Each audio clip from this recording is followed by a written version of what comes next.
Proverbios 3, versos 9 y 10. El consejo del padre a un hijo que le dice: honra a Jehová con tus bienes y con las primicias de todos tus frutos, y serán llenos tus graneros con abundancia, y tus lagares rebosarán de mosto.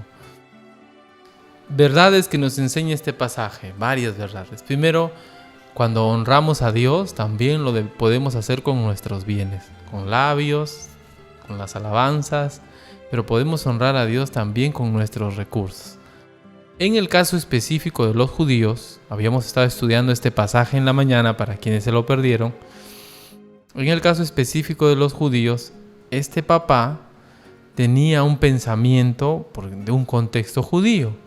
Él le está aconsejando a su hijo en base a lo que él conocía estaba escrito. Había pasajes de que les mandaban a ellos a dar las primicias a Dios. Las primicias es lo mejor, la fuerza de la tierra o de los animales, lo mejor. Entonces, como que Dios, y lo primero, ¿no?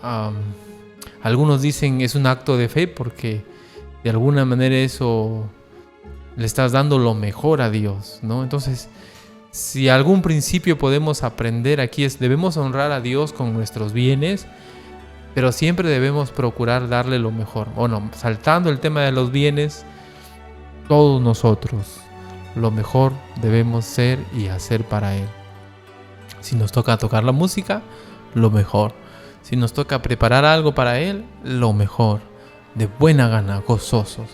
Y en el caso del tema económico, del tema monetario, pues si vamos a rendir algo a Él, honrarle a Él, no le podemos dar lo que nos sobra. No creo que le sobre, pero no creo que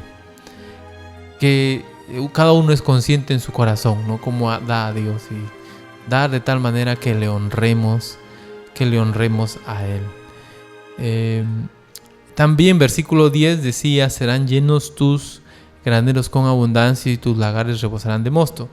Y habíamos visto en la mañana que esto se refiere también a una bendición para los judíos. Sobre todo, específicamente, Dios había hecho un pacto con ellos de obediencia por bendición material. Es decir, si me obedeces, te va a ir muy bien, te voy a prosperar, vas a ser cabeza, no cola. ¿Han escuchado eso en alguna congregación? Bueno, es algo para los judíos, no para nosotros. Y el papá le está diciendo a su hijo: miren, este tema de los bienes, una forma de guardarse de la avaricia es reconocer a Jehová, poner a Él primero, darle lo mejor a Él, porque el avaro nunca va a querer darle lo mejor a Dios, siempre va a querer lo mejor para uno. Y el papá, al parecer, no está cayendo en la avaricia, no es que está buscando que Dios le bendiga y por eso le doy. No creo que ese es el objetivo, aunque ahí está bien claro. Lo que creo que es el objetivo del padre es: eso está en la Biblia, eso es una bendición para ti, le está diciendo el papá a su hijo. ¿Quieres que Dios te bendiga? Aquí está en la Biblia, Dios te va a bendecir si es que tú le reconoces, le honras con tus bienes. Nuevamente, el padre es alguien que tiene un contexto judío. Y para ellos eso eran las enseñanzas, eso era la bendición de parte de Dios. En nuestro caso, Dios sigue siendo el mismo, pero nosotros no somos Israel. Nosotros no somos del pueblo judío. Yo no soy sacerdote y acá en mi casa no hay levitas. No hay un mandato para que ustedes obligatoriamente traigan tanto porcentaje o tal cosa. Si alguien lo quiere hacer de corazón, el Señor lo sabe. ¡Qué bueno! ¡Gloria a Dios! Pero recuerde, en principio al menos, debemos siempre darle a Dios lo mejor, no cualquier cosa. Dios es invisible y la forma como tratamos aquello que le representa visiblemente muestra cómo le amamos. En ese tiempo la gente debía tratar lo que Dios había instaurado era que esas ofrendas, esos diezmos, esas primicias eran para el sacerdote. Y entonces El sacerdote pues comían de alguna manera cosas de primera, etcétera, ¿no? Era como que Dios quería poner en la mente de la gente: ese es mi ministerio, ese es mi sacerdote, ese es mi templo, debemos darle lo mejor. Así pienso que era su forma de entender, ¿no? A Dios no lo veo, pero lo que representa a Dios, cómo lo trato a ese sacerdote en ese tiempo, qué cabrito le doy, qué papa, no sé, ¿no? Qué trigo, qué uva le doy, implica cómo yo trato a esto visible que representa al Dios invisible. Tanto valor le doy a esto, el mismo valor le doy a Dios. Y creo que hoy en día es igual, ¿no? En el sentido de la palabra, que hoy no lo vemos a Dios tampoco. Dios es espíritu. Pero sí vemos, por ejemplo, su obra. Sí vemos a los pastores, a los misioneros. Sí vemos a aquellos que sirven a Dios. Si vemos la necesidad en los lugares espirituales, en los lugares de predicación, cómo nosotros valoramos esas cosas, refleja también nuestro valor hacia Dios. Yo no puedo decir yo amo a Dios sino amar su obra, por ejemplo. Yo no puedo decir yo te voy a dar lo mejor, Dios, pero nunca muevo nada para servirle. O sea, no, pues, Dios es espíritu. Pero las cosas visibles de Él, aquello que le representa, como ya dije, su obra, su servidor, otros hermanos, otros pastores, otros líderes, aquellos que participamos en la obra, estamos representando a Dios de alguna manera, ¿no?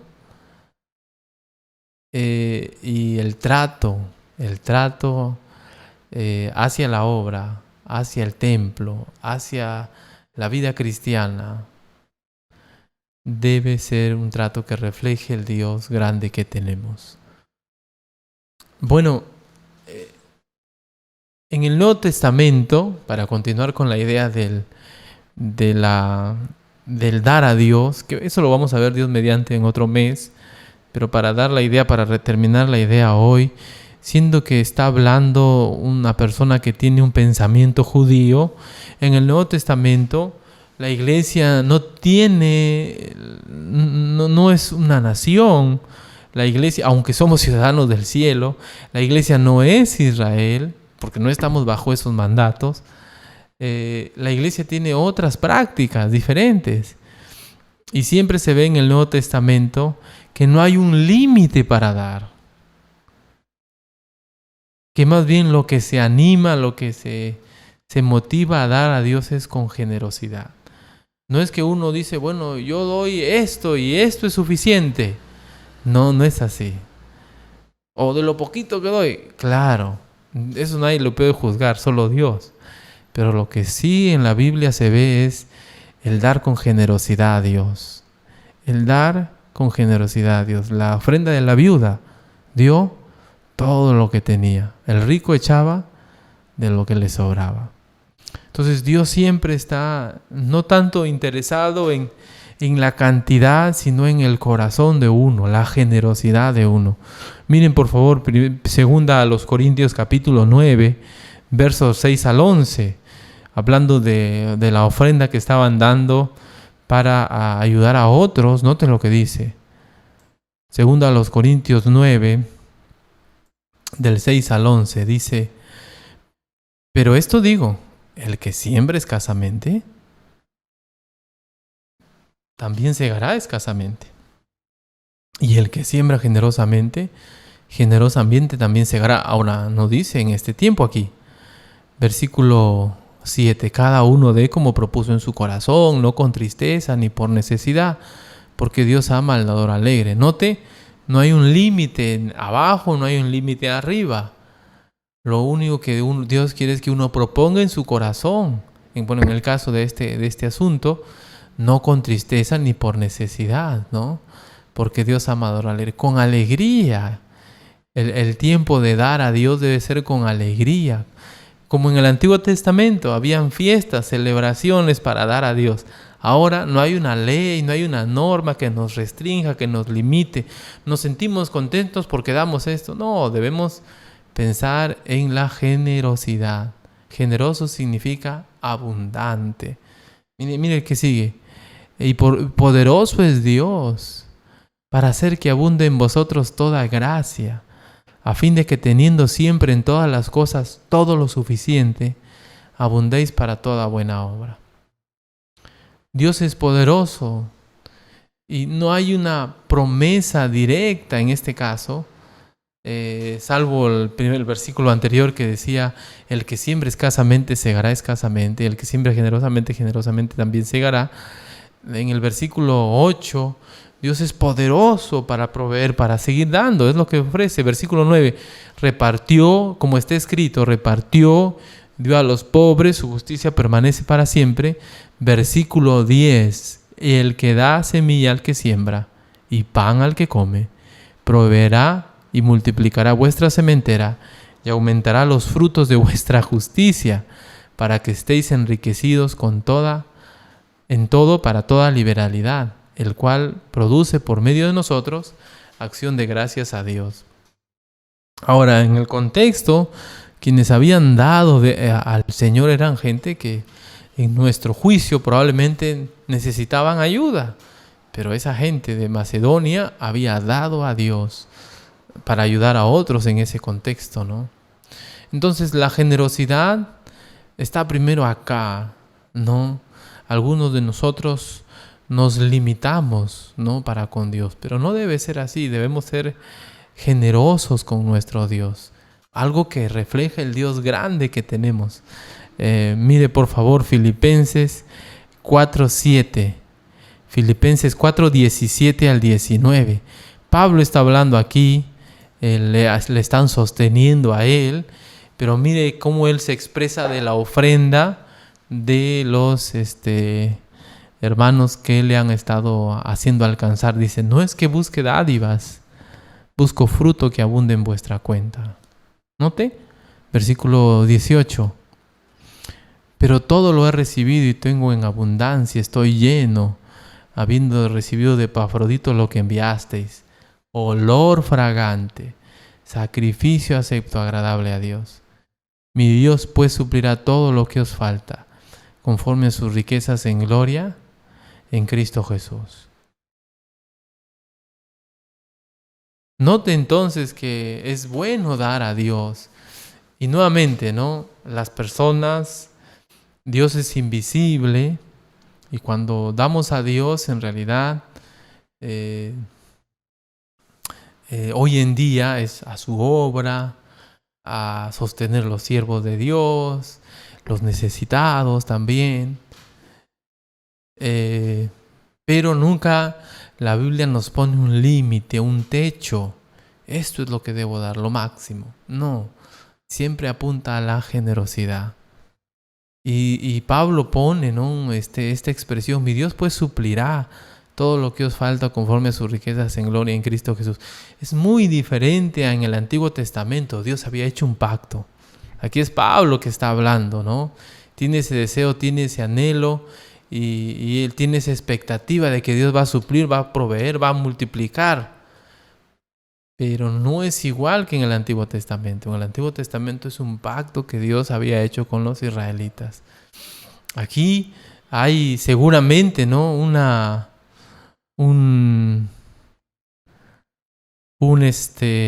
seguramente Dios va a obrar en la vida del que es generoso, ¿no? Pero recuerde, debemos pensar no tanto en lo que obtenemos, porque la generosidad apunta a eso, no tanto en obtener un beneficio, sino en ser de bendición, en retribuir, en dar a Dios. Entonces pienso que debemos enfocar de otra manera nuestro dar a Dios, ¿no? A veces nos sentimos contentos, ¿no? Y está bien, gloria a Dios, pero note que no hay un límite. Y más bien, si tenemos todo el peso de la Biblia en nosotros, lo que vamos a terminar es: mi todo es para Dios. No una parte, sino todo es del Señor. Todo administrarlo de tal manera que busquemos rendirle más y más a Él. Dios sabe, Dios conoce su corazón. Nadie juzga a nadie. Nosotros somos pecadores, Y no podemos decir, oye, está bien, está mal, como usted honra a Dios. Usted lo sabe. Como usted honra a Dios con sus bienes, honra a Dios con sus recursos. Es usted y Dios. Pero Dios conoce nuestros corazones. Así que si no estamos haciendo bien, pongámonos a trabajar en nuestra vida espiritual en esta área, porque Dios se merece ese reconocimiento. Señor, tú eres mi todo. No hay un techo. Nunca ha habido un techo para el creyente en este tiempo, un límite. Hasta aquí estamos bien. No, la generosidad es sin límites. Que Dios nos ayude en esa área. Miren, hermanos, en cuanto a buscar riqueza, yo digo que el papá lo que está haciendo con su hijo es animarle a recibir la bendición prometida por Dios para ellos. Prometida por Dios para ellos. En base a un pacto que Dios había hecho con ellos. Y está bien. El papá está que le dice, mira, Dios ha prometido esto, sigue adelante. En el caso de nosotros, se ve la generosidad, no se ve que hay un pacto de Dios, pero sí se ve que Dios tiene ese favor a quienes son generosos, ¿verdad? Tiene ese favor, tiene esa gracia, ese anhelo de bendecir a quienes son generosos. Y está bien, pero no hay un pacto, una obligación de su parte para hacerlo, como Él sí se había comprometido en el Antiguo Testamento. Debemos tener cuidado con la avaricia. A eso quiero ir. Es decir, yo quiero tener más, entonces, le doy a Dios para que Dios me dé más. Eso podría ser un disfraz para la avaricia. Si le damos a Dios, es porque Él se lo merece, porque Él es grande, porque Él es todopoderoso, porque Él es nuestro Dios, nuestro Salvador, y Él se merece todo. Debemos sentirnos más bien pequeños cuando le damos una partecita. Él se merece todo nuestro ser, y todo nuestro ser debe estar dedicado a Él.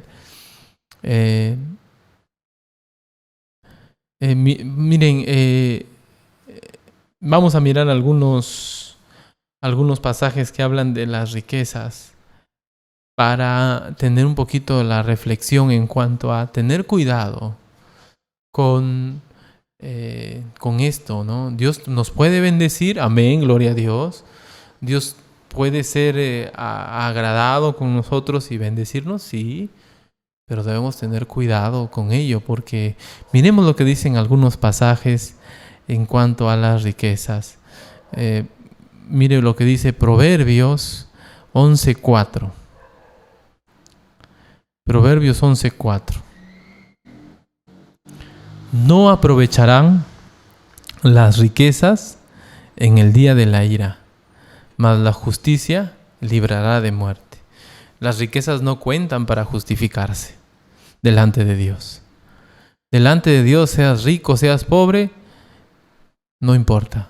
Eres pecador, somos pecadores. Necesitamos arrepentirnos de nuestros pecados. Proverbios 11:28, el mismo capítulo, dice: el que confía en sus riquezas caerá, mas los justos reverdecerán como ramas. Así que si alguien entre nosotros que nos esté escuchando se cree algo porque tiene riquezas, recuerde, delante de Dios, si no tienes a Cristo Jesús como tu Salvador, como tu Señor, si no te has arrepentido de tus pecados, tus riquezas no sirven, te están engañando.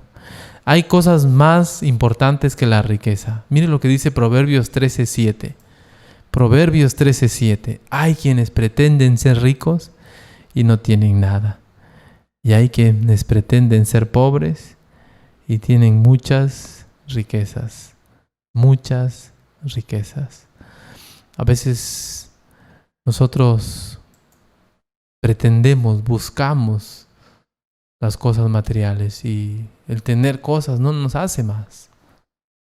Pero el pretender ser pobres, ¿no? El darle el valor a las cosas que se merecen, ¿no? Pero valorar, ¿no?, las cosas que son más importantes que las riquezas. ¿Qué es las riquezas? Proverbios 22:1, miren, Proverbios 22:1. Hay cosas más valiosas que las riquezas. De más estima, de más valor es el buen nombre que las muchas riquezas, y la buena fama más que la plata y el oro. El tener un testimonio que glorifica a Dios es más importante que las riquezas. Las riquezas son peligrosas. Proverbios 13:8, note lo que dice. Proverbios 13:8. El rescate de la vida del hombre está en sus riquezas, pero el pobre no oye censuras. Las riquezas pueden corromper a los jueces. Por ejemplo, dice, el rescate de la vida del hombre está en sus riquezas. ¿Por qué? Porque probablemente le paga al juez, pues. Entonces ahí se rescató su vida. Pero el pobre no oye censuras, ¿no? Las riquezas pueden corromper. El deseo de tener pueden de alguna manera alejarnos de lo correcto, de Dios. No podéis servir a Dios y a las riquezas, dijo el Señor Jesucristo. Las riquezas pueden crear ilusiones. Mire, por ejemplo, este pasaje.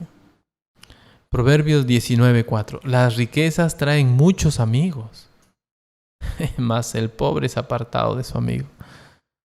¿Cierto, no? Nos dan ilusiones, nos hacen creer que tenemos hartas amistades, cuando no es amor al chancho, sino al chicharrón. Proverbios 18:11. Proverbios 10:15, perdón. Dan la ilusión de amistad, dan la ilusión de estabilidad o tranquilidad. Mire lo que dice. Las riquezas del rico son su ciudad fortificada, y el desmayo de los pobres es su pobreza. El rico piensa, ¿no?, que está seguro, tranquilo, porque confía en sus riquezas. Proverbios 18:11 lo vuelve a decir. Perdón. Las riquezas del rico son su ciudad fortificada y como muro alto. ¿En dónde? En su imaginación. Por eso digo, las riquezas crean la ilusión de que uno está rodeado de mucha gente o de que uno está seguro o estable. Pero no es así. No es así. Nuestra meta no debe ser tener riquezas. Miren por favor Proverbios 23, 4 al 5.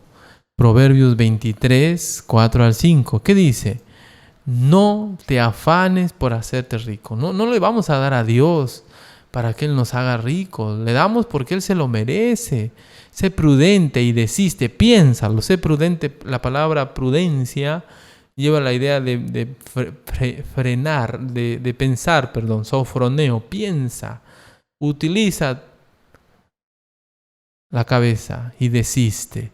Has de poner tus ojos en las riquezas siendo ningunas, porque se harán alas como de águila y volarán al cielo.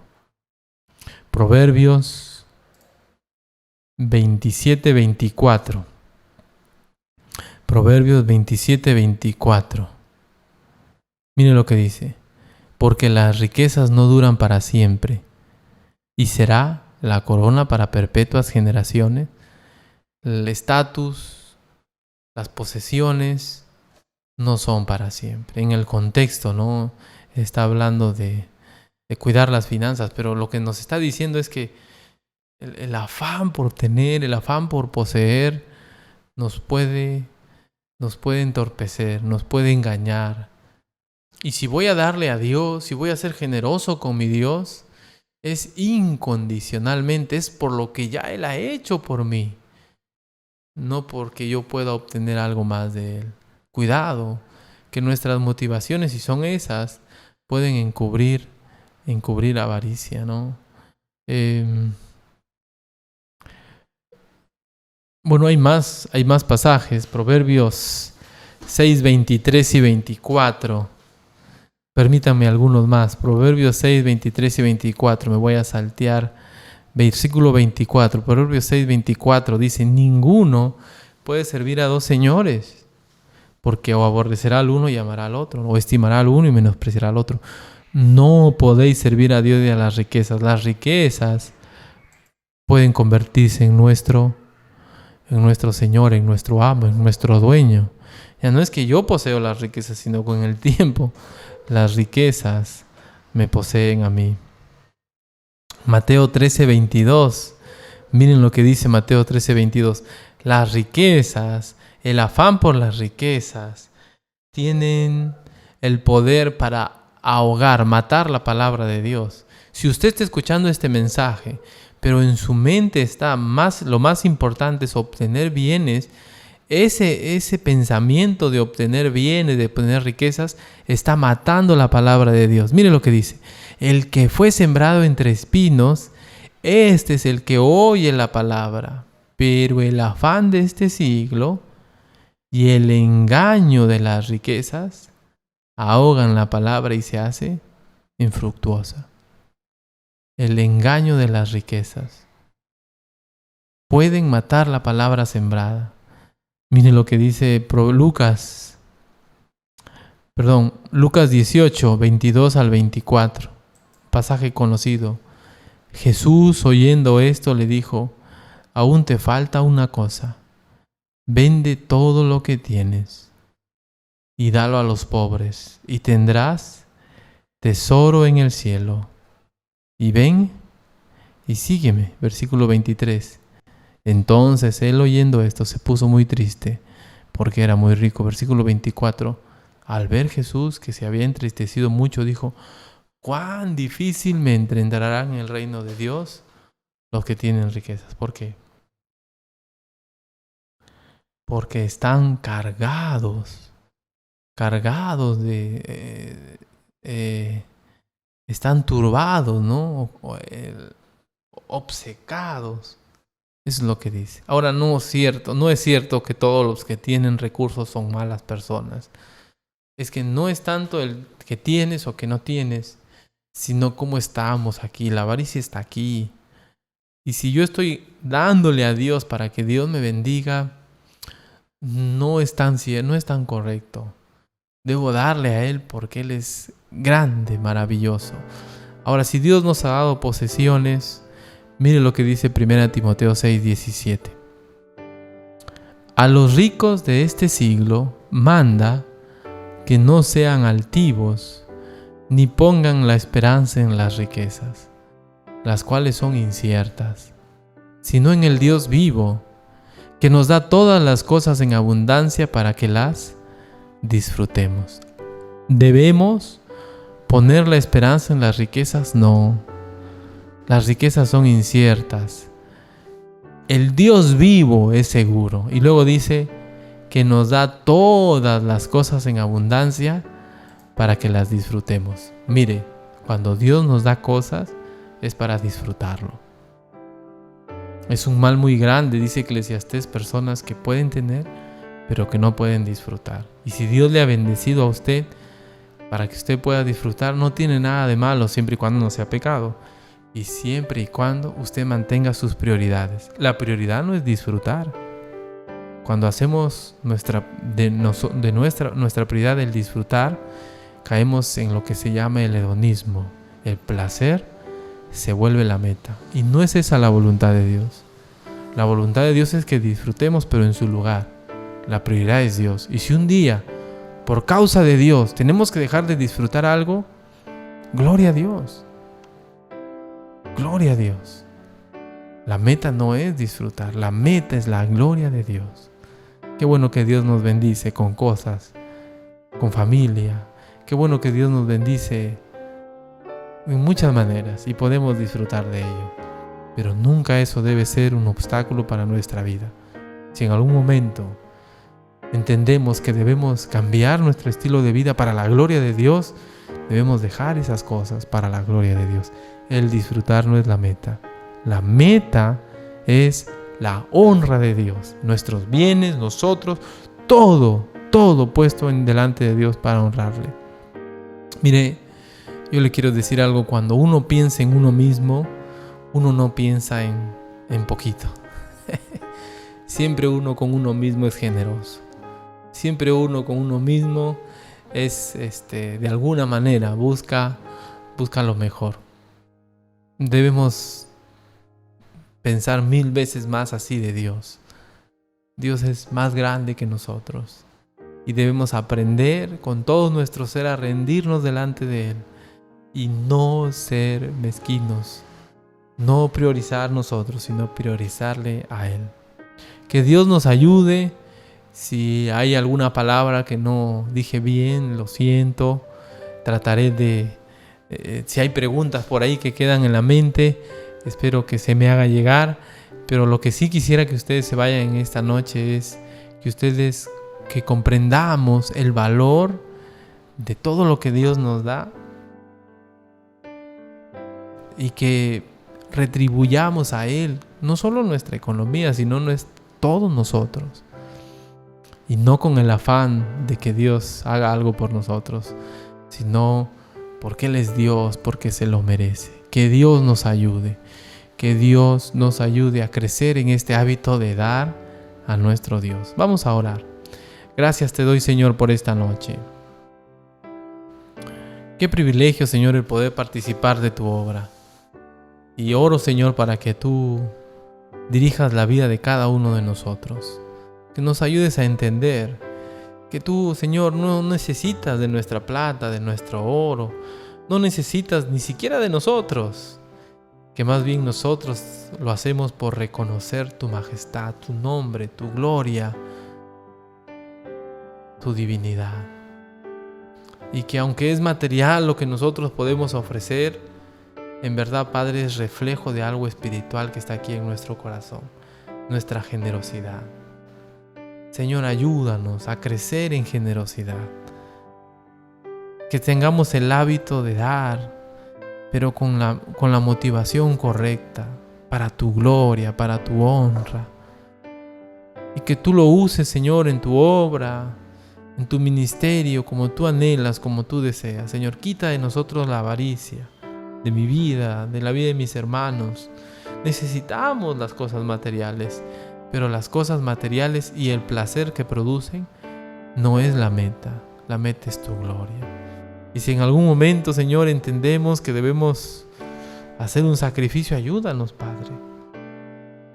Porque puede ser que te estamos dejando a ti por el placer, dejando a ti por disfrutar de las cosas de esta vida. Y no es justo. Tú no te mereces eso. Tú te mereces lo mejor, lo primero, todo nuestro ser, como dice la palabra, ponernos nosotros mismos en el altar como una ofrenda viva delante de ti, y todo lo que somos y todo lo que tú nos has dado. Ayúdanos, Señor. Y si hay alguien que no te conoce, ayúdale a recordar que necesita a Cristo, que necesita venir arrepentido ante los pies de Jesús, ante ti, Padre, y creer en Jesús como su Señor y como su Salvador.